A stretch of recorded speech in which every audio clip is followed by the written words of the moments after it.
Votre mise à jour démarre maintenant avec Bruno Adler. Bruno est conférencier, coach, formateur. Bruno écrit également, dernier ouvrage en titre, Le grand livre de la psychologie positive. Bruno, bonjour. Bonjour. Tu as développé la notion d'optimalisme. Alors on voit bien qu'il y a une contraction, que c'est un peu un jeu de mots. Qu'est-ce que ça regroupe? On entend l'optimiste. On sait que l'optimiste en France, hein, ça souvent le neuneu. Donc moi, j'y ajoute la notion de optimiste réaliste. C'est le fait que on est capable de voir le verre à moitié plein et le verre à moitié vide. Ça, c'est être réaliste, l'optimaliste. Est-ce que tu penses que les entreprises sont très réalistes et manquent un peu d'optimisme? C'est à la fois, il y a de l'utopie avec des objectifs que l'on fixe qui sont inatteignables. Ça ne génère pas vraiment beaucoup d'énergie. Et puis, du coup, la conséquence, bah, c'est des collaborateurs, managers pessimistes qui n'imaginent pas pouvoir atteindre cet inatteignable. Donc, on va être confronté à ça. Et aussi, autre profil, les perfectionnistes, ceux qui voudraient que toutes les conditions soient réunies, enfin, quelque chose d'irréaliste.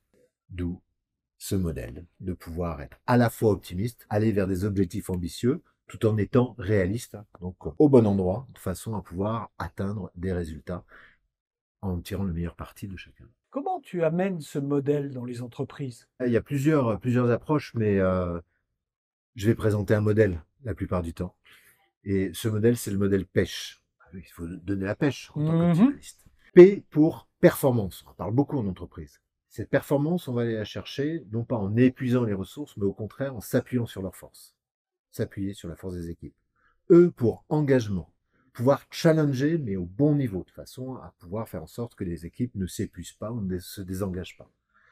C pour la connexion, relation de qualité entre les personnes, entraide. H pour l'humeur, pouvoir être de bonne humeur et faire en sorte d'avoir un ratio émotionnel positif qui soit élevé. Et enfin, E pour efficience, on retrouve ce dont on a besoin aussi en entreprise. Et ça, on va pouvoir l'obtenir en faisant en sorte de transformer les problèmes en challenge. Alors quel est le secret de la genèse? Comment est né ce modèle? Elle est inspirée par la psychologie positive que j'ai pratiquée, c'est-à-dire l'étude scientifique du fonctionnement humain optimal. Et puis d'autres études aussi qui vont dans ce sens-là et qui m'ont vraiment donné envie de pouvoir le transmettre. La dimension de l'optimaliste, elle me vient de mon prof, Tal Ben-Shahar, prof de bonheur à Harvard, donc de psychologie positive, qui a déjà œuvré dans ce sens-là et j'ai continué de développer cette notion d'optimalisme parce que je vois que ça parle énormément aux managers, aux dirigeants, aux collaborateurs dans les entreprises et ça me permet vraiment de les inviter à pouvoir changer de regard et mener des actions qui sont profitables à la fois pour les personnes mais aussi pour l'entreprise. Alors tu as été inspiré, on l'a bien compris, et puis tu as rendu tout cela Mmh. accessible à tout le monde dans Ouais. le grand livre de la psychologie positive. Concrètement, que peuvent en tirer les managers? Il y a plusieurs parties. On parle de la genèse, on parle des principes, et puis la moitié du bouquin, c'est quand même sur les outils. Je pense que les managers, ils ont intérêt particulièrement à regarder ces outils. Il y en a beaucoup que j'ai pu expérimenter, que ce soit en accompagnant, en tant que manager ou autre, qui vont vraiment changer la donne. Donc des outils accessibles, simples, encore faut-il les appliquer.